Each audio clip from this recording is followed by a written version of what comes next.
जी एक ओंकार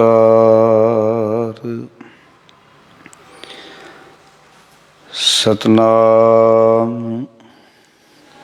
करता पुरख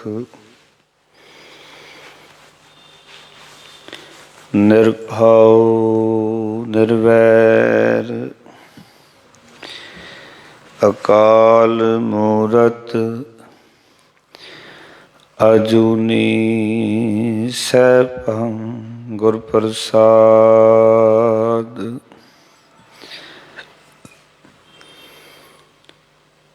मैं मूरख की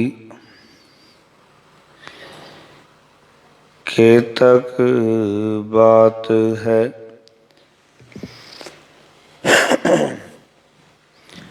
कोट पराधी तरियारे। गुरु नानक जिन सुनिया पेखिया, से फिर गर्भास न परियारे। गुरु नानक जिन सुनिया पेखिया, से फिर गर्भास न परियारे।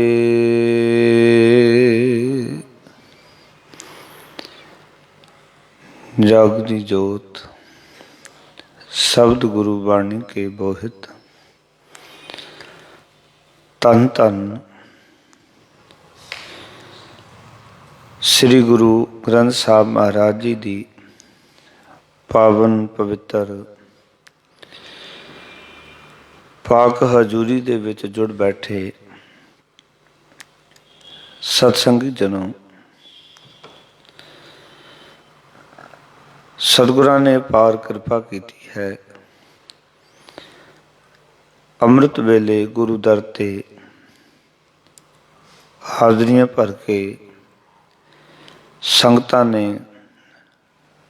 गुरु महाराज जी की असीस लई, महाराज की बख्शिश प्राप्त की। आओ गुरु के बचनों नूं गुरु साहब जी की पावन हजूरी विच बैठ के विचारीए। गुरु तेग बहादुर महाराज जी के 400 साला प्रकाश पुरब नूं समर्पित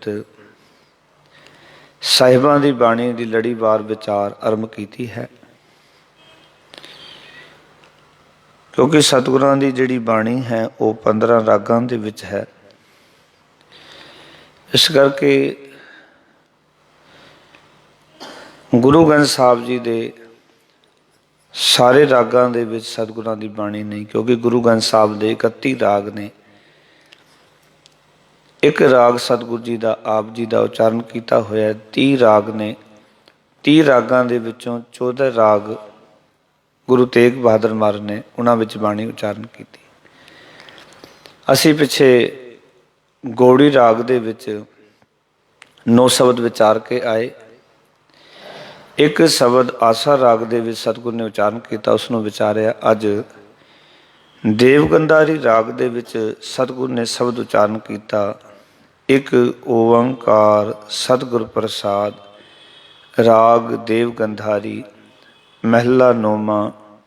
यह मन नैक न कहो करे, सीख सिखाए रहो अपनी सी। दुरमत ते न टरै रहाओ। पावन अंक 536 के उत्ते ये दरगाही बोल दर्ज हैं। सो आओ प्यार वाले उन्होंने बचनों की व्याख्या नाल जुड़ना है। सतगुरु गुरु तेग बहादुर महाराज ने अपनी बाणी विच सब तो वध जो जोर दिता है वो दिता है दुरमत तो। बार बार सतगुरु जी दुरमत तो सानू वर्जनगे, बार बार भैड़ी मत तो दूर रहन वास्ते अपनी बाणी च आखणगे। याद रखना 3 मत इदां दियां ने जिन्हों महाराज ने कहा मन मत, दुरमत ते अनमत। ਇਹ ਤਿੰਨੇ ਹੀ ਮਨੁੱਖ ਨੂੰ ਗੁਰਮਤਿ ਦੇ ਨਾਲ ਨਹੀਂ ਜੁੜਨ ਦੇਣੀਆਂ। ਚੌਥੀ ਮੱਤ ਹੈ ਸਾਡੇ ਕੋਲ ਗੁਰਮਤਿ, ਗੁਰੂ ਸਾਹਿਬ ਜੀ ਦੀ ਮੱਤ, ਭਗਤਾਂ ਦੀ ਮੱਤ, ਭੱਟਾਂ ਦੀ ਮੱਤ, ਸਿੱਖਾਂ ਦੀ ਮੱਤ। ਜੇ ਆਪਾਂ ਗੁਰਮਤਿ ਨਾਲ ਜੁੜਨਾ ਹੈ ਤੇ ਪਹਿਲੀਆਂ ਤਿੰਨ ਮਤਾਂ ਛੱਡ ਕੇ ਹੀ ਆਪਾਂ ਜੁੜ ਸਕਦੇ ਹਾਂ। ਜੇ ਆਪਾਂ ਗੁਰਮਤਿ ਦੀ ਬੇੜੀ ਵਿੱਚ ਬਹਿਣਾ ਤੇ ਬਾਕੀ ਤਿੰਨ ਬੇੜੀਆਂ ਜਿਹਦੇ ਵਿੱਚ ਅਸੀਂ ਬੈਠੇ ਹੋਏ ਹਾਂ, ਅਨਮਤ ਦੀ ਬੇੜੀ ਵਿੱਚ, ਮਨਮਤ ਦੀ ਬੇੜੀ ਵਿੱਚ, ਦੁਰਮਤ ਦੀ ਬੇੜੀ ਵਿੱਚ, ਉਹਨਾਂ ਤੋਂ ਉਤਰਨਾ ਪੈਣਾ ਸਾਨੂੰ। ਫਿਰ ਜਾ ਕੇ ਅਸੀਂ ਗੁਰਮਤਿ ਦੀ ਬੇੜੀ ਵਿੱਚ ਸਵਾਰ ਹੋਵਾਂਗੇ। ਔਰ ਜਿਹੜੇ ਇਸ ਬੇੜੀ ਸਵਾਰ ਹੋ ਜਾਂਦੇ ਨੇ, ਪੁਰਾਤਨ ਸਮੇਂ ਵਿੱਚ ਸਿੱਖ ਗਾਇਆ ਕਰਦੇ ਸਨ ਕਿ ਵਾਹਿਗੁਰੂ ਨਾਮ ਜਹਾਜ਼ ਹੈ, ਚੜ੍ਹੈ ਸੋ ਤਰੈ ਪਾਰ, ਜੋ ਸਰਦਾ ਕਰ ਸੇਮ ਦੇ ਗੁਰ ਪਾਰ ਉਤਾਰਨ ਹਾਰ। ਗੁਰੂ ਉਹਨਾਂ ਨੂੰ ਫਿਰ ਪਾਰ ਕਰ ਦਿੰਦਾ। ਆਓ ਗੁਰਮਤਿ ਦੀ ਬੇੜੀ ਵਿੱਚ ਸਵਾਰ ਹੋਈਏ। ਅੱਜ ਦੇ ਸ਼ਬਦ ਦੀ ਵਿਚਾਰ ਕਰਨ ਤੋਂ ਪਹਿਲਾਂ ਅਤੇ ਇਸ ਸ਼ਬਦ ਦਾ ਉਚਾਰਨ ਕਰਨ ਤੋਂ ਪਹਿਲਾਂ ਸਾਰਿਆਂ ਨੇ ਮਨੋਬਿਰਤੀਆਂ ਇਕਾਗਰ ਕਰਨੀਆਂ, ਅਸੀਸ ਬਖਸ਼ਣੀ ਕਿ ਇਹ ਵਿਚਾਰ ਕਰ ਸਕੀਏ। ਫਤਿਹ ਦੀ ਸਾਂਝ ਕਰੋ। ਆਖੋ ਜੀ ਵਾਹਿਗੁਰੂ ਜੀ ਕਾ ਖਾਲਸਾ, ਵਾਹਿਗੁਰੂ ਜੀ ਕੀ ਫਤਿਹ। ਇਕ ਓੰਕਾਰ ਸਤਿਗੁਰ ਪ੍ਰਸਾਦ, ਸਤਿਗੁਰ ਪ੍ਰਸਾਦ। ਰਾਗ ਦੇਵ ਗੰਧਾਰੀ, ਮਹਿਲਾ ਨੌਵਾਂ। ਯਹ ਮਨ ਨੈਕ ਨਾ ਕਹਿਓ ਕਰੈ, ਸੀਖ ਸਿਖਾਏ ਰਹਿਓ ਆਪਣੀ ਸੀ। ਦੁਰਮਤ ਤੇ ਨਾ ਟਰੈ, ਯਹ ਮਨ ਨੈਕ ਨਾ ਕਹਿਓ ਕਰੈ। ਸੀਖ ਸਿਖਾਏ ਰਹਿਓ ਆਪਣੀ ਸੀ। ਦੁਰਮਤ ਤੇ ਨਾ ਟਰੈ। ਰਹਾਉ ਮਦ ਮਾਇਆ ਕੈ ਭਇਓ ਬਾਵਰੋ, ਹਰ ਜਸ ਨਹਿ ਉਚਰੈ। ਕਰ ਪਰਪੰਚ ਜਗਤ ਕੋ ਡਹਿਕੈ, ਆਪਨੋ ਉਦਰ ਭਰੈ। ਸਵਾਨ ਪੂਛ ਜੋ ਹੋਏ ਨਾ ਸੁਧੋ, ਕਹਿਓ ਨਾ ਕਾਨ ਧਰੈ। ਕਹੋ ਨਾਨਕ ਭਜ ਰਾਮ ਨਾਮ ਨਿਤ, ਜਾਤੇ ਕਾਜ ਸਰੈ। ਸਵਾਨ ਪੂਛ ਜੋ ਹੋਏ ਨਾ ਸੁਧੋ, ਕਹਿਓ ਨਾ ਕਾਨ ਧਰੈ। ਕਹੋ ਨਾਨਕ ਭਜ ਰਾਮ ਨਾਮ ਨਿਤ, ਜਾਤੇ ਕਾਜ ਸਰੈ। ਵਾਹਿਗੁਰੂ ਜੀ ਕਾ ਖਾਲਸਾ, ਵਾਹਿਗੁਰੂ ਜੀ ਕੀ ਫਤਿਹ। ਸਾਹਿਬਾਂ ਨੇ ਇਸ ਮਨ ਨੂੰ ਸਮਝਾਉਂਦਿਆਂ ਆਖਿਆ ਹੈ ਕਿ ਇਹ ਮਨੁੱਖੀ ਜਿਹੜਾ ਮਨ ਹੈ, ਇਹਦੀ ਸਭ ਤੋਂ ਵੱਡੀ ਮਜਬੂਰੀ ਹੈ ਕਿ ਇਹ ਕਿਸੇ ਹੋਰ ਦਾ ਆਖਿਆ ਨਹੀਂ ਮੰਨਦਾ।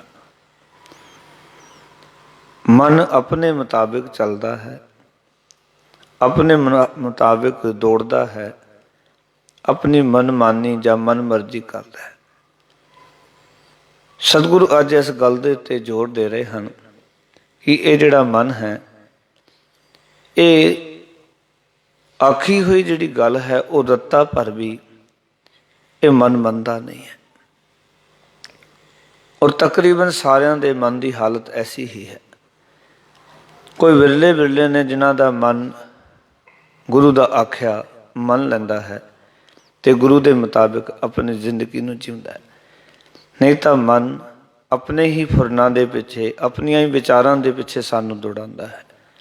ਸੋ ਗੁਰੂ ਤੇਗ ਬਹਾਦਰ ਮਹਾਰਾਜ ਇਸ ਪਾਵਨ ਸ਼ਬਦ ਦੇ ਰਾਹੀਂ ਬਖਸ਼ਿਸ਼ ਕਰ ਰਹੇ ਹਨ। ਸਭ ਤੋਂ ਪਹਿਲਾਂ ਇੱਕ ਓੰਕਾਰ ਸਤਿਗੁਰ ਪ੍ਰਸਾਦ ਮੰਗਲਾਚਰਨ ਹੈ, ਕਿਉਂਕਿ ਜਦੋਂ ਮਹਿਲਾ ਚਿੰਦ ਹੁੰਦਾ ਹੈ ਤਾਂ ਉਸ ਵੇਲੇ ਸਤਿਗੁਰੂ ਜੀ ਨੇ ਸਾਰੀਆਂ ਥਾਵਾਂ ਤੇ ਮੰਗਲਾਚਰਨ ਉਚਾਰਨ ਕੀਤਾ। ਜਦੋਂ ਘਰ ਚੇਂਜ ਹੁੰਦੇ ਨੇ ਤਾਂ ਵੀ ਸਤਿਗੁਰੂ ਨੇ ਇੱਕ ਓੰਕਾਰ ਸਤਿਗੁਰ ਪ੍ਰਸਾਦ ਇਸ ਨੂੰ ਮੰਗਲਾਚਰਨ ਨੂੰ ਉਚਾਰਨ ਕੀਤਾ। ਇੱਥੇ ਵੀ ਜਦੋਂ ਗੁਰੂ ਤੇਗ ਬਹਾਦਰ ਮਹਾਰਾਜ 9ਵੇਂ ਮਹਿਲੇ ਦੀ ਬਾਣੀ ਸ਼ੁਰੂ ਹੋਈ, ਇਸ ਸ਼ਬਦ ਦੇ ਨਾਲ ਸਤਿਗੁਰੂ ਜੀ ਨੇ ਇੱਕ ਓੰਕਾਰ ਸਤਿਗੁਰ ਪ੍ਰਸਾਦ ਮੰਗਲਾਚਰਨ ਜਿਹੜਾ ਹੈ ਉਹ ਦਰਜ ਕੀਤਾ। ਦੂਜੀ ਗੱਲ ਤੁਸੀਂ ਦੇਖ ਰਹੇ ਹੋਵਾਂਗੇ ਨਾਲ ਸਤਿਗੁਰੂ ਨੇ ਰਾਗ ਲਾਇਆ, ਰਾਗ ਦੇਵ ਗੰਧਾਰੀ। ਅਗਲੇ ਸ਼ਬਦਾਂ ਵਿੱਚ ਰਾਗ ਨਹੀਂ ਹੋਏਗਾ, ਜਿਹੜੇ ਇਸ ਤੋਂ ਅੱਗੇ 2 ਸ਼ਬਦ ਨੇ ਨਾ ਉੱਥੇ ਰਾਗ ਨਹੀਂ ਹੋਏਗਾ, ਤਾਂ ਕਿ ਇਹ ਦਰਸਾਉਣ ਵਾਸਤੇ ਕਿ ਇਹ ਜਿਹੜਾ ਦੇਵ ਗੰਧਾਰੀ ਹੈ ਇੱਕ ਰਾਗ ਦਾ ਨਾਂ ਹੈ, ਤਾਂ ਕਿ ਸਿੱਖ ਨੂੰ ਸਮਝ ਰਵੇ ਕਿ ਇਹ ਰਾਗ ਹੈ, ਦੇਵ ਗੰਧਾਰੀ ਕੋਈ ਹੋਰ ਚੀਜ਼ ਨਹੀਂ ਹੈ। ਰਾਗ ਦਾ ਨਾਮ ਦੇਵ ਗੰਧਾਰੀ ਹੈ। ਮਹਿਲਾ 9ਵਾਂ 9ਵੇਂ ਸਤਿਗੁਰੂ ਗੁਰੂ ਤੇਗ ਬਹਾਦਰ ਮਹਾਰਾਜ ਦੀ ਬਾਣੀ ਹੈ। ਪਾਵਨ ਅੰਕ 536 ਦੇ ਉੱਤੇ ਇਹ ਦਰਗਾਹੀ ਬੋਲ ਦਰਜ ਹਨ। ਸਮਝਾ ਕੀ ਰਹੇ ਹਨ, ਆਖ ਰਹੇ ਨੇ, ਯਹ ਮਨ ਨੈਕ ਨਾ ਕਹਿਓ ਕਰੈ। ਯਹ ਦਾ ਅਰਥ ਹੈ ਇਹ, ਮਨ ਦਾ ਅਰਥ ਹੈ ਮਨ, ਨੈਕ ਦਾ ਅਰਥ ਹੈ ਰੱਤਾ ਭਰਵੀ, ਨਾ ਕਹਿਓ ਕਰੈ ਕਿਹਾ ਨਹੀਂ ਮੰਨਦਾ। ਪਾਓ ਕਿ ਹੇ ਭਾਈ ਸਤਿਗੁਰ ਆਖ ਰਹੇ ਨੇ ਇਹ ਮਨ ਰੱਤਾ ਭਰਵੀ ਮੇਰਾ ਜਿਹੜਾ ਕਿਹਾ ਹੈ ਉਹ ਨਹੀਂ ਮੰਨਦਾ। ਸਤਿਗੁਰ ਕਹਿੰਦੇ ਮੈਂ ਬਾਰ-ਬਾਰ ਮਨ ਨੂੰ ਆਖਦਾ ਹਾਂ, ਬਾਰ-ਬਾਰ ਮਨ ਨੂੰ ਸਮਝਾਉਂਦਾ ਹਾਂ, ਪਰ ਇਹ ਮਨ ਮੇਰਾ ਕਿਹਾ ਕਰਦਾ ਹੀ ਨਹੀਂ, ਮੇਰਾ ਕਿਹਾ ਮੰਨਦਾ ਹੀ ਨਹੀਂ। ਇਹ ਆਪਣੀ ਮਨਮਾਨੀ ਕਰਦਾ ਹੈ, ਮਨ ਮਰਜ਼ੀ ਕਰਦਾ ਹੈ। ਕਿਉਂ ਕਰਦਾ ਹੈ ਸਤਿਗੁਰੂ? ਇਹ ਮਨ ਕਿਹਾ ਕਿਉਂ ਨਹੀਂ ਮੰਨਦਾ? ਕਿਉਂ ਇਸ ਪਾਸੋਂ ਹਟਦਾ ਨਹੀਂ ਹੈ? ਮਹਾਰਾਜ ਕਹਿੰਦੇ ਸੀਖ ਸਿਖਾਏ ਰਹੋ ਆਪਣੀ ਸੀ। ਆਖਣ ਲੱਗੇ ਮਹਾਰਾਜ ਆਪਣੇ ਵੱਲੋਂ ਇਸ ਨੂੰ ਸਿੱਖਿਆ ਦੇ ਕੇ ਮੈਂ ਥੱਕ ਗਿਆ ਹਾਂ, ਕਿਉਂਕਿ ਇਹ ਸਿੱਖਿਆ ਮੰਨਣ ਵਾਸਤੇ ਤਿਆਰ ਨਹੀਂ। ਇਹ ਸਾਡਾ ਮਨ ਸਿੱਖਿਆ ਗ੍ਰਹਿਣ ਕਰਨ ਵਾਸਤੇ ਤਿਆਰ ਨਹੀਂ, ਸਿੱਖਿਆ ਨੂੰ ਮਨ ਵਿੱਚ ਵਸਾਉਣ ਵਾਸਤੇ ਤਿਆਰ ਨਹੀਂ। ਇਸ ਕਰਕੇ ਗੁਰੂ ਤੇਗ ਬਹਾਦਰ ਮਹਾਰਾਜ ਆਖ ਰਹੇ ਨੇ ਸੀਖ ਸਿਖਾਏ ਰਹੋ ਆਪਣੀ ਸੀ। ਪਾਓ ਕਿ ਮੈਂ ਆਪਣੇ ਵੱਲੋਂ ਇਸ ਨੂੰ ਸਿੱਖਿਆ ਦੇ ਦੇ ਕੇ ਥੱਕ ਗਿਆ ਹਾਂ। ਦੁਰਮਤ ਤੇ ਨਾ ਟਰੈ। ਪਰ ਕਰਦਾ ਕੀ ਹੈ? ਫਿਰ ਵੀ ਇਹ ਖੋਟੀ ਮਤ ਵੱਲੋਂ ਹਟਦਾ ਨਹੀਂ ਹੈ। ਬਾਰ-ਬਾਰ ਕਹਿ ਕੇ ਥੱਕ ਗਿਆ, ਕਹਿ ਕੇ ਥੱਕ ਗਿਆ, ਪਰ ਇਹ ਮਨ ਹਟਣ ਦਾ ਨਾਂ ਹੀ ਨਹੀਂ ਲੈਂਦਾ। ਸਤਿਗੁਰਾਂ ਨੇ ਬੜਾ ਸਮਝਾਇਆ। ਔਰ ਤੁਸੀਂ ਵੇਖੋਗੇ ਭਗਤਾਂ ਨੇ, ਗੁਰੂ ਸਾਹਿਬਾਨਾਂ ਨੇ ਇਸ ਪ੍ਰਥਾਏ ਵਿਚਾਰਾਂ ਕੀਤੀਆਂ ਕਿ ਇਹ ਮਨ ਛੇਤੀ ਕਰਕੇ ਦੁਰਮਤ ਤੋਂ, ਪੈੜੀ ਮਤ ਤੋਂ ਹਟਦਾ ਨਹੀਂ ਹੈ। ਇਹਨੂੰ ਸਿੱਖਿਆ ਦੇ ਦੇ ਕੇ ਅਸੀਂ ਰਹਿ ਗਏ ਹਾਂ। ਬਾਬਾ ਫਰੀਦ ਤਾਂ ਇੱਥੇ ਤੱਕ ਕਹਿੰਦੇ ਨੇ, ਫਰੀਦਾ ਕੋ ਕਹਿੰਦੀਆਂ ਚਾਂਗੇਂਦੀਆਂ ਮਤੀ ਦਿੰਦਿਆਂ ਨਿਤ। ਮੈਂ ਕੂਕ ਕੂਕ ਕੇ ਚੰਗੀ ਮਤ ਦਿੱਤੀ, ਪਰ ਕਹਿੰਦੇ ਕੋਈ ਮਤ ਲੈਣ ਨੂੰ ਤਿਆਰ ਨਹੀਂ। ਫਰੀਦਾ ਕੁਕੇਂਦੀਆਂ ਚਾਂਗੇਂਦੀਆਂ ਮਤੀ ਦੇਂਦੀਆਂ ਨਿਤ, ਜੋ ਸ਼ੈਤਾਨ ਵਜਾਇਆ ਸੇਕਿਤ ਫੇਰਾਂ ਚਿੱਤ। ਚਿੱਤ ਦਾ ਅਰਥ ਹੈ ਮਨ। ਜਿਹੜੇ ਸ਼ੈਤਾਨ ਨੇ ਉਹ ਆਪਣੇ ਮਨ ਨੂੰ ਫੇਰਦੇ ਨਹੀਂ ਹਨ। ਜਿਹੜੇ ਸ਼ੈਤਾਨ ਨੇ ਕਹਿੰਦੇ ਉਹ ਆਪਣੇ ਮਨ ਨੂੰ ਇਸ ਪਾਸੋਂ ਹਟਾਉਂਦੇ ਨਹੀਂ ਹਨ। ਇਹ ਮਨ ਇਸ ਪਾਸੋਂ ਹਟਦਾ ਨਹੀਂ ਹੈ। ਪਾਓਗੀ ਇਹ ਮਨ ਐਡਾ ਢੀਠ ਹੈ। ਸਤਿਗੁਰ ਆਖ ਰਹੇ ਨੇ ਇਹਨੂੰ ਇਤਨੀ ਸਿੱਖਿਆ ਦੇ ਦੇ ਕੇ ਮੈਂ ਥੱਕ ਗਿਆ ਹਾਂ, ਪਰ ਫਿਰ ਵੀ ਇਹ ਖੋਟੀ ਮਤ ਛੱਡਣ ਵਾਸਤੇ ਤਿਆਰ ਨਹੀਂ। ਸਵੇਰੇ ਸ਼ਾਮ ਪਾਠ, ਸਤ ਸੰਗਤ, ਨਾਮ ਬਾਣੀ ਦਾ ਅਭਿਆਸ, ਕਿਤਨਾ ਕੁਛ ਬੰਦਾ ਕਰਦਾ ਹੈ ਤਾਂ ਵੀ ਇਹ ਮਨ ਦੂਜਾ ਪ੍ਰਭਾਵ ਉਸ ਵੇਲੇ ਹੀ ਕਬੂਲ ਲੈਂਦਾ, ਜਿਹੜੀ ਦੁਰਮਤ ਹੈ, ਭੈੜੀ ਮਤ ਹੈ। ਦੁਰਮਤ ਵਿੱਚ ਕੀ ਆਉਂਦਾ ਹੈ? 5 ਵਿਕਾਰ ਆਉਂਦੇ ਨੇ। 5 ਵਿਕਾਰਾਂ ਦੇ ਨਾਲ ਜੋ ਮਨ ਦਾ ਸੁਭਾਅ ਮਿਲਦਾ ਹੈ ਉਹਨੂੰ ਦੁਰਮਤੀਆਂ ਮਨ ਕਹਿੰਦੇ ਨੇ। ਭੈੜੀ ਮਤ। ਅਨਮਤ ਦਾ ਅਰਥ ਹੈ ਹੋਰ ਧਰਮ ਦੀ ਮਤ, ਮਨਮਤ ਦਾ ਅਰਥ ਹੈ ਮਨ ਦੀ ਮਰਜ਼ੀ, ਤੇ ਦੁਰਮਤ ਦਾ ਅਰਥ ਹੈ ਭੈੜੀ ਮਤ। ਇਹ ਇਕੱਲੀ ਮਨ ਮਰਜ਼ੀ ਨਹੀਂ ਕਰਦਾ ਮਨ। ਸਗੋਂ ਇਹ ਦੁਰਮਤ ਦਾ ਧਾਰਨੀ ਹੋ ਗਿਆ। ਇਹ ਹੋਰ ਵਿਕਾਰਾਂ ਵਿੱਚ, ਹੋਰ ਖਿਆਲਾਂ ਦੇ ਵਿੱਚ ਪਿਆ ਰਹਿੰਦਾ ਹੈ। ਮਾੜੇ ਖਿਆਲ ਲੈਣ ਤੋਂ ਇਹ ਹਟਦਾ ਨਹੀਂ ਹੈ। ਵਿਕਾਰ, ਵਿਵਚਾਰ, ਹੋਰ ਰੂਪ ਰੰਗ, ਪਤਾ ਨਹੀਂ ਕਿਹੜੀ ਚੀਜ਼ਾਂ ਵਿੱਚ ਪਿਆ ਰਹਿੰਦਾ ਹੈ। ਇਸ ਨੂੰ ਸਮਝਾ ਕੇ ਹਾਰ ਗਏ ਸਤਿਗੁਰੂ ਗੁਰੂ ਤੇਗ ਬਹਾਦਰ ਮਹਾਰਾਜ ਆਖ ਰਹੇ ਨੇ, ਪਰ ਇਹ ਮਨ ਜਿਹੜਾ ਉਹ ਖੋਟੀ ਮਤ ਤੋਂ ਹਟਦਾ ਨਹੀਂ ਹੈ, ਖੋਟੀ ਮਤ ਦੇ ਵਿੱਚ ਹੀ ਲੱਗਿਆ ਰਹਿੰਦਾ ਹੈ। ਉਹ ਕਈ ਵਾਰੀ ਤੁਸੀਂ ਪਾਠ ਵੀ ਕਰੋਗੇ ਨਾ, ਤੇ ਤੁਸੀਂ ਪਾਠ ਕਰ ਰਹੇ ਪਰ ਮਨ ਕਈ ਵਾਰੀ ਖੋਟੀ ਚਾਲ ਨਾਲ ਚੱਲਦਾ ਰਹਿੰਦਾ ਹੈ।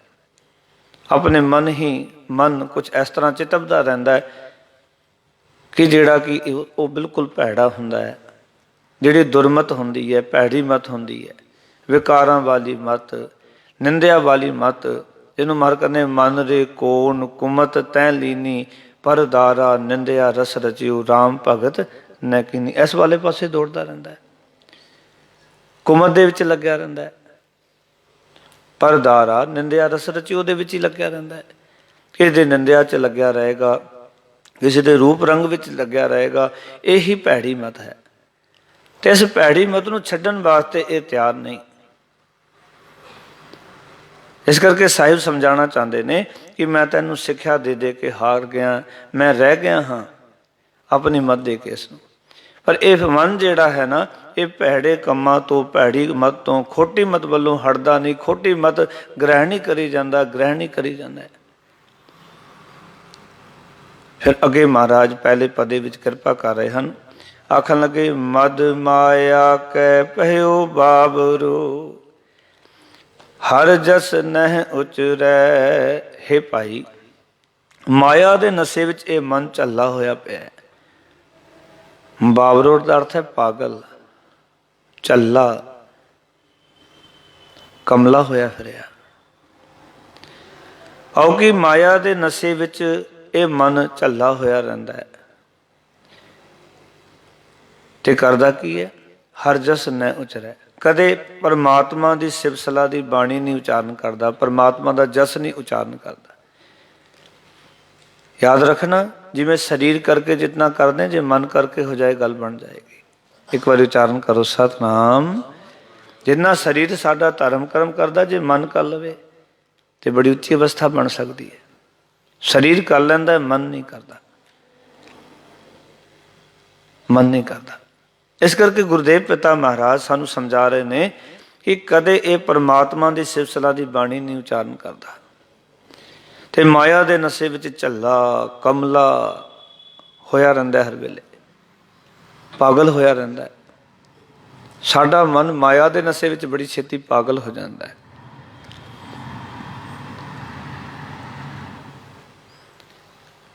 ਇਸ ਕਰਕੇ ਸਾਧੂ ਕਹਿੰਦੇ ਇਹ ਪਰਮਾਤਮਾ ਦੀ ਸਿਫਤ ਨਹੀਂ ਕਰਦਾ। ਹੁਣ ਪਾਗਲ ਬੰਦੇ ਨੂੰ ਕਹੋ ਤੂੰ ਬੈਠ ਕੇ ਨਾਮ ਜਪੇਗਾ,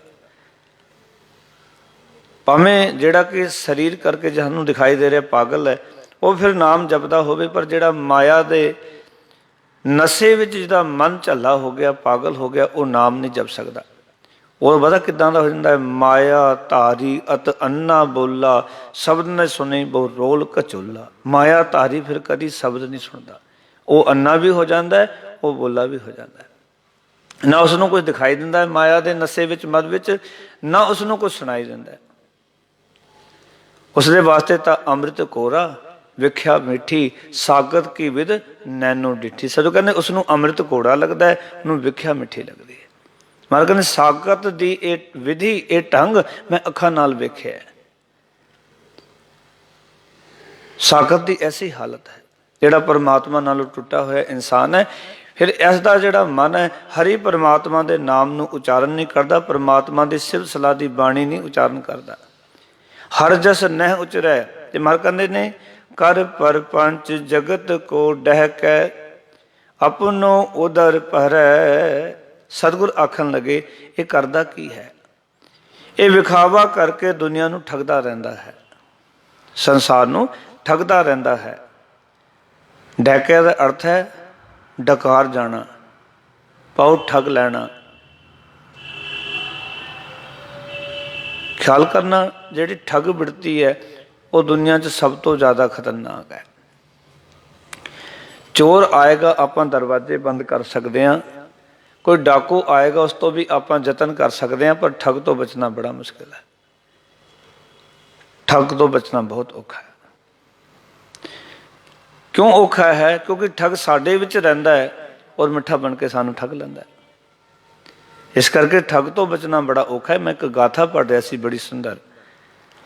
कहंदे एक पिंड दा नगर दा बंदा सैर विच गया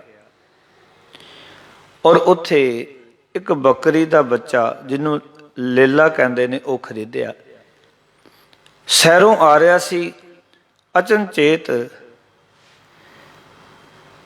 चार बंदे सन, उन्हां दी नज़र पई कि लेला बड़ा सोहना है,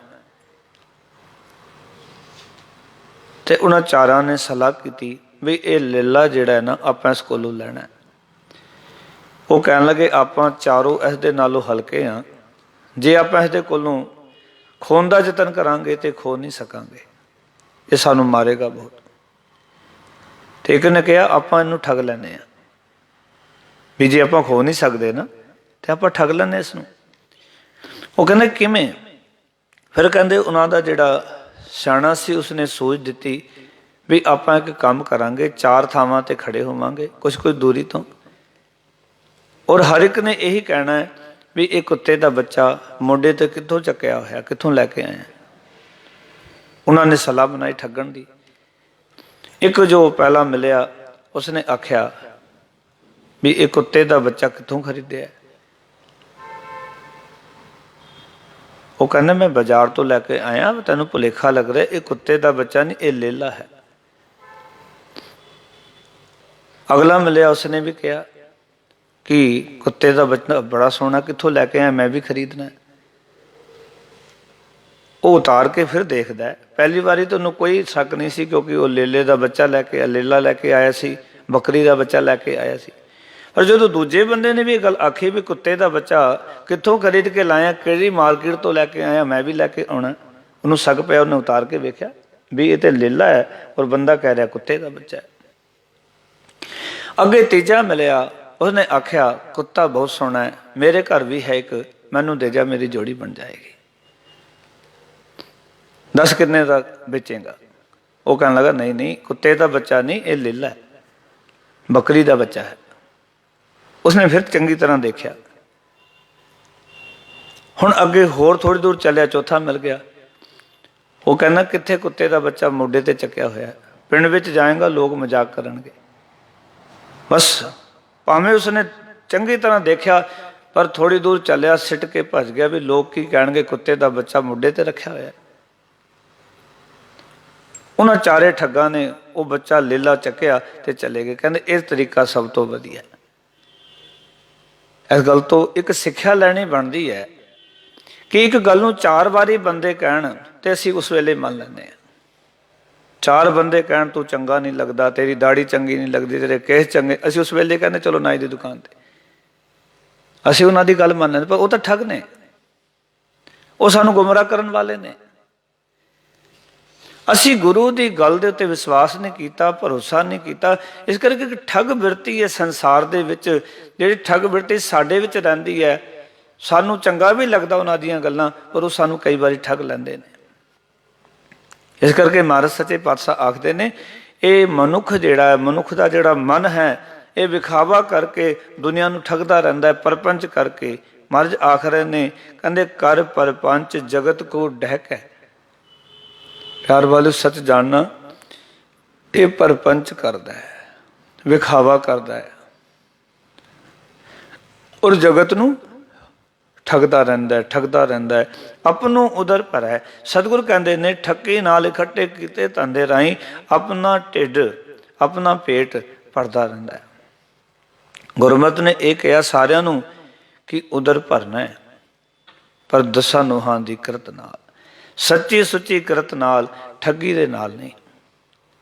क्योंकि जे ठगी नाल भरोगे तो गुरु नानक बाबे ने कहा कि फिर मैं तेरी गवाही कोई नहीं देनी। क्योंकि हक पराया नानका उस सुअर उस गाय, गुर पीर हामा ताम रह जा मुरदार ना खाए। और फिर तुसी याद रखना जिस वास्ते असी ऐसा कुछ करते हाँ, जिस करके साडा मन ये ठगी करता है, साडा मन ये धन इकट्ठा करता है ठगी मार के अपने पेट भरन वास्ते। ਜਾਂ ਹੋਰ ਕਾਰਜਾਂ ਵਾਸਤੇ ਜਾਂ ਜਿਨ੍ਹਾਂ ਵਾਸਤੇ। ਤੇ ਭਗਤ ਕਬੀਰ ਸਾਹਿਬ ਨੇ ਬੜੇ ਪਿਆਰੇ ਵਿਚਾਰ ਸਾਡੇ ਸਾਹਮਣੇ ਰੱਖੇ। ਕਹਿੰਦੇ ਹੇ ਬੰਦਿਆ ਬਹੁ ਪਰਪੰਚ ਕਰ ਪਰਧਨ ਲਿਆਵੈ, ਸੁਧ ਦਾਰਾ ਪੈ ਆਨ ਲੁਟਾਵੈ, ਮਨ ਮੇਰੇ ਭੁੱਲੇ ਕਪਟ ਨਾ ਕੀਜੈ, ਅੰਤ ਨਿਵੇਰਾ ਤੇਰੇ ਜੀ ਪੈ ਲੀਜੈ। ਮੇਰੇ ਭੁੱਲਿਆ ਮਨਾ ਕਦੀ ਕਪਟ ਨਾ ਕਰੀ, ਅੰਤ ਨਿਵੇੜਾ ਤੇਰੀ ਜਿੰਦ ਕੋਲੋਂ ਹੋਣਾ। ਮਨ ਮੇਰੇ ਭੁੱਲੇ ਕਪਟ ਨਾ ਕੀਜੈ, ਅੰਤ ਨਿਵੇਰਾ ਤੇਰੇ ਜੀ ਪੈ ਲੀਜੈ, ਛਿਨ ਛਿਨ ਤਨ ਜਿ ਛੀਜੈ ਜਰਾ ਜਨਾਵੈ, ਤਬ ਤੇਰੀ ਓਕ ਕੋਈ ਪਾਣੀਓ ਨਾ ਪਾਵੈ। ਵੀ ਜਿਨ੍ਹਾਂ ਕਰਕੇ ਤੂੰ ਕਰ ਰਿਹਾ ਨਾ, ਉਹਨਾਂ ਨੇ ਤੇਰੀ ਬੁੱਕ ਵਿੱਚ ਪਾਣੀ ਵੀ ਨਹੀਂ ਪਾਣਾ। ਕਿਉਂਕਿ ਕਹਿ ਕਬੀਰ ਕੋਈ ਨਹੀਂ ਤੇਰਾ, ਹਿਰਦੈ ਰਾਮ ਕੀ ਨਾ ਜਪੈ ਸਵੇਰਾ। ਜਿਨ੍ਹਾਂ ਨੂੰ ਤੂੰ ਆਪਣਾ ਸਮਝੀ ਬੈਠਾ ਕੋਈ ਤੇਰਾ ਨਹੀਂ ਹੈ। ਤੂੰ ਹਿਰਦੇ ਰਾਮ ਦੀ ਸਿਫਤ, ਸਵੇਰਾ ਦਾ ਅਰਥ ਛੇਤੀ ਕਿਉਂ ਨਹੀਂ ਸੰਭਾਲ ਲੈਂਦਾ। ਪਾਓ ਕਿ ਪਰਮਾਤਮਾ ਦੀ ਸਿਫਤ ਨੂੰ ਛੇਤੀ ਕਿਉਂ ਨਹੀਂ ਟਿਕਾ ਲੈਂਦਾ ਹਿਰਦੇ ਵਿੱਚ, ਕਿਉਂ ਡਿਲੇ ਕਰੀ ਜਾਂਦਾ। ਧਨ ਕਮਾਉਣ ਨੂੰ ਬੰਦਾ ਕਦੀ ਡਿਲੇ ਨਹੀਂ ਕਰਦਾ, ਧਰਮ ਵਾਸਤੇ ਕਹਿੰਦਾ ਅਗਲੇ ਸਾਲ ਦੇਖਾਂਗਾ। ਜਮਾਨੀ ਲੰਘ ਜਾਏਗੀ ਬੁਢੇਪਾ ਇਸ ਕੰਮ ਵਾਸਤੇ, ਭਾਵੇਂ ਬੁਢੇਪਾ ਆਵੇ ਭਾਵੇਂ ਨਾ ਆਵੇ। ਬੰਦਾ ਕਹਿ ਦਿੰਦਾ ਵੀ ਜਮਾਨੀ ਵਿੱਚ ਥੋੜ੍ਹੀ ਭਜਨ ਬੰਦਗੀ ਦਾ ਸਮਾਂ, ਇਹ ਤੇ ਧਨ ਜਿਤਨਾ ਇਕੱਠਾ ਕਰ ਲਈਏ ਕਰ ਲਈਏ। ਪਰ ਸਾਹਿਬ ਕਹਿੰਦੇ ਨਹੀਂ ਪਿਆਰਿਆ, ਇਹ ਜੀਵਨ ਹੀ ਪਰਮਾਤਮਾ ਦੀ ਸਿਫਤ ਵਾਸਤੇ ਮਿਲਿਆ। ਪਰ ਸਤਿਗੁਰ ਕਹਿੰਦੇ ਇਹ ਮਨ ਠੱਗੀ ਨਾਲ ਕੀਤੇ ਹੋਏ ਧਨ ਨਾਲ ਆਪਣਾ ਪੇਟ ਭਰਦਾ ਰਹਿੰਦਾ ਹੈ। ਅਗਲੇ ਵਚਨ ਕਿਤੇ ਮਾਰਨੇ, ਸਵਾਨ ਪੂਛ ਜੋ ਹੋਏ ਨ ਸੋਧੋ, ਕਹਿਓ ਨ ਕਾਨ ਧਰੈ, ਕਹੋ ਨਾਨਕ ਭਜ ਰਾਮ ਨਾਮ ਨਿਤ, ਜਾਤੇ ਕਾਜ ਸਰੈ। ਆਖਣ ਲੱਗੇ ਹੇ ਭਾਈ, ਕੁੱਤੇ ਦੀ ਪੂੰਛ ਵਾਂਗ ਇਹ ਮਨ ਕਦੇ ਸਿੱਧਾ ਨਹੀਂ ਹੁੰਦਾ। ਸਿਆਣੇ ਕਹਿੰਦੇ 12 ਸਾਲ ਪਾਈਪ ਵਿੱਚ ਪਾ ਕੇ, ਨਲਕੀ ਵਿੱਚ ਪਾ ਕੇ ਰੱਖੀ ਕੁੱਤੇ ਦੀ ਪੂੰਛ, ਫਿਰ ਸੁੱਧੀ ਨਾ ਹੋਈ। ਸਤਿਗੁਰ ਕਹਿੰਦੇ ਨੇ ਸਵਾਨ ਪੂਛ ਜੋ ਹੋਏ ਨਾ ਸੁਧੋ। ਜਿਵੇਂ ਕੁੱਤੇ ਦੀ ਪੂੰਛਲ ਜਿਹੜੀ ਹੈ ਉਹ ਕਦੇ ਸਿੱਧੀ ਨਹੀਂ ਹੁੰਦੀ, ਇਸ ਤਰ੍ਹਾਂ ਸਤਿਗੁਰ ਕਹਿੰਦੇ ਇਹ ਮਨ ਵੀ ਕਦੇ ਸਿੱਧਾ ਨਹੀਂ ਹੁੰਦਾ। ਬੜਾ ਔਖਾ ਮਨ ਨੂੰ ਸਿੱਧਾ ਕਰਨਾ। ਇਹ ਮਨ ਹੀ ਹੈ ਜਿਹੜਾ ਕਿ ਸਾਨੂੰ ਟੇਢਾ ਚਲਾਉਂਦਾ। ਚਲਤ ਕਦ ਟੇਢੇ ਟੇਢੇ, ਇਹ ਮਨ ਕਰਕੇ ਅਸੀਂ, ਮਨ ਦੁਰਮਤ ਲੈ ਲੈਂਦਾ ਹੈ, ਮਨ ਹੰਕਾਰੀ ਹੋ ਜਾਂਦਾ ਹੈ, ਅਸੀਂ ਟੇਢੇ ਤੁਰਨੇ ਸ਼ੁਰੂ ਹੋ ਜਾਂਦੇ ਹਾਂ। ਇਹ ਮਨ ਸਾਨੂੰ ਸਿੱਧਾ ਨਹੀਂ ਤੁਰਨ ਦਿੰਦਾ, ਮਨ ਇਹ ਸਿੱਧਾ ਨਹੀਂ ਚੱਲਣ ਦਿੰਦਾ। ਇਸ ਕਰਕੇ ਸਾਹਿਬ ਕਹਿੰਦੇ ਨੇ ਸਵਾਨ ਪੁੱਛ ਜੋ ਹੋਏ ਨਾ ਸੁਧੋ, ਕਹਿਓ ਨਾ ਕਾਨ ਧਰੈ। ਜਿਵੇਂ ਸਵਾਨ ਦੀ ਪੂੰਛ ਇਹ ਸਿੱਧੀ ਨਹੀਂ ਹੁੰਦੀ, ਇਸ ਤਰ੍ਹਾਂ ਜੋ ਇਹ ਮਨ ਸਿੱਧਾ ਨਹੀਂ ਹੁੰਦਾ ਤੇ ਕਿਸੇ ਦੀ ਵੀ ਦਿੱਤੀ ਹੋਈ ਸਿੱਖਿਆ ਨੂੰ ਧਿਆਨ ਨਾਲ ਨਹੀਂ ਸੁਣਦਾ। ਇਹ ਮਨ ਦੀ ਹਾਲਤ ਐਸੀ ਹੈ, ਕਿਸੇ ਦੇ ਦਿੱਤੀ ਹੋਈ ਜਿਹੜੀ ਸਿੱਖਿਆ ਹੈ, ਉਪਦੇਸ਼ ਹੈ, ਉਸ ਨੂੰ ਸਾਡਾ ਮਨ ਧਿਆਨ ਨਾਲ ਨਹੀਂ ਸੁਣਦਾ। ਇਸ ਕਰਕੇ ਕਈ ਵਾਰੀ ਬੰਦੇ ਉਹ ਪੁੱਛ ਹੀ ਲੈਂਦੇ ਨੇ ਵੀ ਤੁਸੀਂ ਕੀ ਆਖਿਆ ਸੀ, ਕਿਉਂ? ਕਿਉਂਕਿ ਮਨ ਸੁਣ ਨਹੀਂ ਰਿਹਾ। ਕਈ ਵਾਰ ਸਾਡੇ ਨਾਲ ਇੱਥੇ ਵੀ ਹੁੰਦਾ ਵੀ ਪੂਰੀ ਕਥਾ ਸਮਾਪਤ ਹੋ ਜਾਂਦੀ, ਨੀਚੇ ਜਾ ਕੇ ਪੁੱਛਣਗੇ ਵੀ ਉਹ ਕਥਾ ਵਿੱਚ ਤੁਸੀਂ ਕੀ ਕਿਹਾ ਸੀ। ਇਹਦਾ ਅਰਥ ਸਾਡਾ ਮਨ ਨਹੀਂ ਸੀ ਸੁਣ ਰਿਹਾ, ਤਨ ਹਾਜ਼ਰ ਸੀ ਇੱਥੇ, ਕਿਉਂਕਿ ਉਹ ਗੱਲ ਮਨ ਨੂੰ ਚੰਗੀ ਨਹੀਂ ਸੀ ਲੱਗਦੀ। ਮਨ ਨੂੰ ਸਵਾਦ ਦੀਆਂ ਗੱਲਾਂ ਚੰਗੀਆਂ ਲੱਗਦੀਆਂ, ਮਾਇਆ ਦੀਆਂ ਗੱਲਾਂ ਚੰਗੀਆਂ ਲੱਗਦੀਆਂ ਮਨ ਨੂੰ, ਪਰ ਸੱਚਾ ਧਰਮ ਗੁਰੂ ਕਾ ਸ਼ਬਦ ਇਹ ਚੁਭਦਾ ਹੈ। ਤੇ ਜਿਹੜੀ ਚੀਜ਼ ਮਨ ਨੂੰ ਚੁਭਦੀ ਹੈ ਨਾ, ਮਨ ਨੂੰ ਚੰਗੀ ਨਹੀਂ ਲੱਗਦੀ, ਇਹ ਸੁਣਦਾ ਨਹੀਂ। ਤੇ ਸਤਿਗੁਰ ਸੱਚੇ ਪਾਤਸ਼ਾਹ ਕਹਿ ਰਹੇ ਨੇ ਕਿ ਇਹ ਕਿਸੇ ਦੀ ਦਿੱਤੀ ਹੋਈ ਸਿੱਖਿਆ ਨੂੰ ਧਿਆਨ ਨਾਲ ਨਹੀਂ ਸੁਣਦਾ। ਸਵਾਨ ਪੁੱਛ ਜੋ ਹੋਏ ਨਾ ਸੋਧੋ, ਕਹਿਓ ਨਾ ਕਾਨ ਧਰੈ। ਕਿਹਦਾ ਆਖਿਆ ਹੋਇਆ ਨਾ ਕਾਨ ਧਰੈ, ਪਾਓ ਕਿ ਇਹ ਆਪਣੇ ਹਿਰਦੇ ਵਿੱਚ ਟਿਕਾਉਂਦਾ ਨਹੀਂ ਹੈ, ਕੰਨਾਂ ਵਿੱਚ ਨਹੀਂ ਧਰਦਾ, ਪਾਓ ਧਿਆਨ ਨਾਲ ਨਹੀਂ ਸੁਣਦਾ। ਕਾਨ ਦਾ ਅਰਥ ਹੈ ਕੰਨ, ਕੰਨ ਸੁਣਨ ਦਾ ਸਰੋਤ ਹੈ, ਧਿਆਨ ਦਾ ਸਰੋਤ ਨੇ। ਇਸ ਕਰਕੇ ਇਹ ਧਿਆਨ ਨਾਲ ਗੱਲ ਨੂੰ ਸੁਣਦਾ ਨਹੀਂ। ਤੁਸੀਂ ਧਿਆਨ ਰੱਖਣਾ ਜੀਵਨ 'ਚ, ਕਿਸੇ ਦੀ ਨਿੰਦਾ ਚੱਲ ਰਹੀ ਹੋਵੇ, ਚੁਗਲੀ ਚੱਲ ਰਹੀ ਹੋਵੇ, ਕਿਸੇ ਦੀ ਬੁਰਿਆਈ ਚੱਲ ਰਹੀ ਹੋਵੇ, ਇਹ ਮਨ ਪੂਰਨ ਟਿੱਕੇ ਸੁਣਦਾ ਹੈ, ਬੜੇ ਧਿਆਨ ਨਾਲ ਸੁਣਦਾ ਹੈ। ਮਨੁੱਖ ਦਾ ਪੂਰਾ ਕੰਨ ਉੱਥੇ ਹੀ ਰਹਿੰਦਾ ਵੀ ਬੰਦਾ ਕਹਿ ਕੀ ਰਿਹਾ। ਪਰ ਗੁਰਦੁਆਰੇ ਕਥਾ ਕੀਰਤਨ ਬਾਣੀ ਦਾ ਪਾਠ ਚੱਲ ਰਿਹਾ ਹੋਵੇ ਤੇ ਮਨ ਉੱਥੇ ਨਹੀਂ ਰਹਿੰਦਾ। ਔਰ ਮੈਂ ਤਾਂ ਪਿੰਡਾਂ ਵਿੱਚ ਦੇਖਦਾ, ਕਈ ਵਾਰੀ ਸ਼ਹਿਰਾਂ ਵਿੱਚ ਵੀ ਹੁੰਦਾ ਹੈ ਕਿ ਬੀਬੀਆਂ ਜਿਹੜੀਆਂ ਨੇ, ਭੈਣਾਂ ਜਿਹੜੀਆਂ ਨੇ, ਉਹ ਗੋਹੇ ਦਾ ਵੱਡਾ ਟੋਕਰਾ ਵੀ ਸਿਰ 'ਤੇ ਰੱਖ ਕੇ ਔਰ ਘੰਟਾ ਘੰਟਾ ਖਲੋਤੀਆਂ ਰਹਿੰਦੀਆਂ। ਕਿਉਂ? ਕਿਉਂਕਿ ਉੱਥੇ ਫਲਾਣੇ ਦੀ ਨੂੰਹ ਦੀ ਗੱਲ ਚੱਲ ਰਹੀ ਹੁੰਦੀ ਹੈ, ਕਿਤੇ ਧੀ ਦੀ ਗੱਲ ਚੱਲ ਰਹੀ ਹੁੰਦੀ ਹੈ, ਬੜੇ ਧਿਆਨ ਨਾਲ, ਕਿਉਂਕਿ ਨਿੰਦਾ ਚੱਲੀ, ਬੜੇ ਧਿਆਨ ਨਾਲ ਸੁਣਦੀਆਂ। ਉਹ ਵਜਨ ਵੀ ਨਹੀਂ ਜਾਪਦਾ ਉਹਨਾਂ ਨੇ ਵੀ ਟੋਕਰਾ ਸਿਰ 'ਤੇ ਰੱਖਿਆ। ਇਹ ਸੱਚ ਹੈ, ਕਿਉਂਕਿ ਉਹ ਗੱਲ ਦੇ ਵਿੱਚ ਰਸ ਆ ਰਿਹਾ, ਉਹਦੇ ਵਿੱਚ ਆਨੰਦ ਆ ਰਿਹਾ। ਪਰ ਜਿਹੜਾ ਗੁਰੂ का ਉਪਦੇਸ਼ ਹੈ, ਗੁਰੂ की ਸਿੱਖਿਆ ਹੈ, ਤੇ ਇਹ ਧਿਆਨ ਨਾਲ ਨਹੀਂ ਸੁਣਦਾ। ਸਤਿਗੁਰ ਕਹਿੰਦੇ ਗੁਰੂ ਤੇਗ ਬਹਾਦਰ ਮਹਾਰਾਜ ਫਿਰ ਕਹਿਣ ਲੱਗੇ, ਕਹੋ ਨਾਨਕ ਭਜ ਰਾਮ ਨਾਮ ਨਿਤ ਜਾਤੇ ਕਾਜ ਸਰੈ। ਆਖਣ ਲੱਗੇ, हे ਨਾਨਕ ਆਖ, ਕਹੋ ਦਾ ਅਰਥ ਹੈ ਆਖ, हे ਮਨ ਪਰਮਾਤਮਾ ਦੇ ਨਾਮ ਦਾ ਸਿਮਰਨ ਕਰਿਆ ਕਰ, ਭਜਨ ਕਰਿਆ ਕਰ, ਜਿਸ ਦੀ ਬਰਕਤ ਨਾਲ ਤੇਰਾ ਜਨਮ ਮਨੁੱਖ ਹੱਲ ਹੋ ਜਾਏਗਾ। ਜਾਤੇ ਕਾਜ ਸਰੈ, ਸਾਡਾ ਕਾਰਜ ਕੀ ਹੈ ਕਿ ਇਹ ਜਨਮ ਮਨੋਰਥ ਨੂੰ ਸਫਲਾ ਕਰਨਾ, ਮਨੁੱਖ ਜੀਵਨ ਨੂੰ ਸਫਲਾ ਕਰਨਾ, ਇਹ ਸਾਡਾ ਸਾਰਿਆਂ ਦਾ ਕਾਜ ਹੈ। ਕਿਉਂਕਿ ਅਸੀਂ ਸਾਰੇ ਕਿਸੇ ਖਾਸ ਕਾਰਨ ਕਰਕੇ ਇਸ ਸੰਸਾਰ ਦੇ ਵਿੱਚ ਆਏ ਹਾਂ, ਕੋਈ ਕਾਜ ਕਰਨ ਵਾਸਤੇ ਆਏ ਹਾਂ, ਤੇ ਉਹ ਕਾਜ ਹੈ ਗੋਬਿੰਦ ਮਿਲਣ ਕੀ ਇਹ ਤੇਰੀ ਬਰੀਆ। ਉਹ ਕਾਜ ਹੈ ਜੀਵਨ ਦੇ ਵਿੱਚੋਂ ਉਸ ਪਰਮਾਤਮਾ ਦਾ ਪਿਆਰ ਹਾਸਲ ਕਰਨਾ। ਉਹ ਕਾਜ ਹੈ ਮਨੁੱਖਤਾ ਦੀ ਸੇਵਾ ਕਰਨਾ। ਉਹ ਕਾਜ ਹੈ ਬਾਣੀ ਸੁਣ ਕੇ ਜੀਵਨ ਵਿੱਚੋਂ ਬੁਰਾਈਆਂ ਨੂੰ ਦੂਰ ਕਰਨਾ। ਉਹ ਸਾਡਾ ਜੀਵਨ ਵਿੱਚ ਆਉਣ ਦਾ ਕਾਜ ਹੈ ਕਿ ਜੋ ਇੱਕ ਲੰਬਾ ਸਫ਼ਰ ਹੈ, ਉਸ ਮਨੁੱਖਾ ਜੀਵਨ ਦੇ ਰਾਹੀਂ ਉਹ ਸਫ਼ਰ ਖਤਮ ਹੋ ਜਾਣਾ ਤੇ ਅਸੀਂ ਆਪਣੀ ਮੰਜ਼ਿਲ ਤੱਕ ਪਹੁੰਚ ਜਾਵਾਂਗੇ। ਉਸ ਮੰਜ਼ਿਲ ਤੱਕ ਪਹੁੰਚਣਾ ਤੇ ਸਤਿਗੁਰ ਆਖਰਨ ਨੇ, ਕਹੋ ਨਾਨਕ ਭਜ ਰਾਮ ਨਾਮ ਨਿਤ। ਪਰਮਾਤਮਾ ਦੇ ਨਾਮ ਨੂੰ ਨਿਤਾ ਪ੍ਰਤੀ ਭਜਿਆ ਕਰ, ਪਰਮਾਤਮਾ ਦਾ ਸਿਮਰਨ ਕਰਿਆ ਕਰ। ਨਿਤ ਦਾ ਅਰਥ ਹੈ ਹਰ ਰੋਜ਼। ਇਹਨੇ ਸੰਗਰਾਂਦ ਨੂੰ ਹੀ ਜਾਣਾ ਜੀ ਸੀ ਗੁਰਦੁਆਰੇ। ਕਈ ਨੂੰ ਕਹੋ ਨਾ, ਜੇ ਸੰਗਰਾਂਦ ਨੂੰ ਹੀ ਜੀ ਜਾਣਾ ਜੀ ਸੀ ਤਾਂ ਸੰਗਰਾਂਦ ਹੀ ਮੱਥਾ ਟੇਕਣ ਜਾਂਦੇ। ਕੋਈ ਕਹਿੰਦਾ ਸੀ ਪੂਰਨਮਾਸੀ ਨੂੰ ਜਾਂਦੇ, ਕੋਈ ਕਹਿੰਦਾ ਸੀ ਮੰਗਲਵਾਰ ਹੀ ਜਾਂਦੇ ਮੱਥਾ ਟੇਕਣ। ਅਸੀਂ ਦਿਨ ਘੜੇ ਹੋਏ ਨੇ ਤੇ ਸਤਿਗੁਰ ਕਹਿੰਦੇ ਨਿਤ ਕਰ। ਇੱਥੇ ਤਾਂ ਬਾਣੀ ਕਹਿੰਦੀ ਦਮ ਦਮ ਸਦਾ ਸੰਭਾਲਦਾ, ਦਮ ਨਾ ਬਿਰਥਾ ਜਾਏ। ਮਹਾਰਾਜ ਕਹਿੰਦੇ ਸਾਥ ਸਾਥ ਸਿਮਰੋ ਗੋਬਿੰਦ, ਮਨ ਅੰਤਰ ਕੀ ਉਤਰੈ ਚਿੰਤ। ਇਸ ਕਰਕੇ ਪਿਆਰ ਵਾਲਿਓ, ਗੁਰੂ ਤੇਗ ਬਹਾਦਰ ਮਹਾਰਾਜ ਇਸ ਸ਼ਬਦ ਰਾਹੀਂ ਆਖ ਰਹੇ ਨੇ ਕਿ ਹੇ ਨਾਨਕ ਆਖ ਕਿ ਤੂੰ ਪਰਮਾਤਮਾ ਦੇ ਨਾਮ ਦਾ ਭਜਨ ਕਰਿਆ ਕਰ, ਜਿਸ ਦੀ ਬਰਕਤ ਦੇ ਨਾਲ ਤੇਰਾ ਜੀਵਨ ਮਨੋਰਥ, ਜਨਮ ਮਨੋਰਥ ਉਹ ਹੱਲ ਹੋ ਜਾਏਗਾ, ਤੇਰਾ ਕਾਰਜ ਸਰ ਜਾਏਗਾ। ਕਿਉਂਕਿ ਇਹ ਕਾਜ ਵਾਸਤੇ ਅਸੀਂ ਸੰਸਾਰ ਆਏ ਹਾਂ। ਜਿਹੜਾ ਕਾਰਜ ਅਸੀਂ ਨਹੀਂ ਕਰ ਰਹੇ, ਜਿਹੜਾ ਕਰ ਰਹੇ ਹਾਂ, ਯਾਦ ਰੱਖਣਾ ਉਹ ਕਾਰਜ ਸਾਡੇ ਕੰਮ ਨਹੀਂ ਆਣਾ। ਕੰਮ ਸਾਡੇ ਇਹੀ ਆਣਾ ਹੈ, ਸਾਥ ਸਾਡਾ ਇਸ ਨੇ ਹੀ ਦੇਣਾ ਹੈ, ਉਸਨੇ ਸਾਡੇ ਕੰਮ ਨਹੀਂ ਆਉਣਾ। ਹਾਂ, ਸਰੀਰ ਵਾਸਤੇ ਉਹ ਅਤ ਜ਼ਰੂਰੀ ਹੈ, ਲਾਜ਼ਮੀ ਹੈ। ਕਿਰਤ ਨੂੰ ਪਹਿਲ ਦਿੱਤੀ ਗੁਰੂ ਨਾਨਕ ਦੇ ਘਰ ਵਿੱਚ, ਪਰ ਕਿਰਤ ਦੇ ਨਾਲ ਸਤਿਗੁਰੂ ਜੀ ਨੇ ਕੀਰਤੀ ਨੂੰ ਵੀ ਪਹਿਲ ਦਿੱਤੀ। ਔਰ ਜਿਹੜੇ ਇਕੱਲੇ ਕਿਰਤ ਨਾਲ ਜੁੜੇ ਉਹਨਾਂ ਨੂੰ ਕਹਿ ਵੀ ਦਿੱਤਾ, ਕੀਰਤਨ ਜੁੜਿਆ ਬਹੁਵਿਧ ਫਿਰਿਆ। ਜਿਹੜੇ ਕਿਰਤ ਨਾਲ ਜੁੜ ਗਏ ਉਹ ਭਟਕਦੇ ਹੀ ਰਹਿੰਦੇ ਨੇ, ਬਹੁਤ ਵਿਧੀ ਨਾਲ ਭਟਕਦੇ ਨੇ। ਇਸ ਕਰਕੇ ਕਿਰਤ ਨਾਲ ਵੀ ਜੁੜਨਾ ਹੈ ਔਰ ਕੀਰਤੀ ਨਾਲ ਵੀ ਜੁੜਨਾ ਹੈ। ਅੱਖਰ ਦੇ ਵਿੱਚ ਭਾਵੇਂ ਸਿਆਰੀ ਤੇ ਬਿਹਾਰੀ ਦਾ ਫਰਕ ਹੈ, ਪਰ ਹੈ ਬੜਾ ਔਖਾ ਕੰਮ।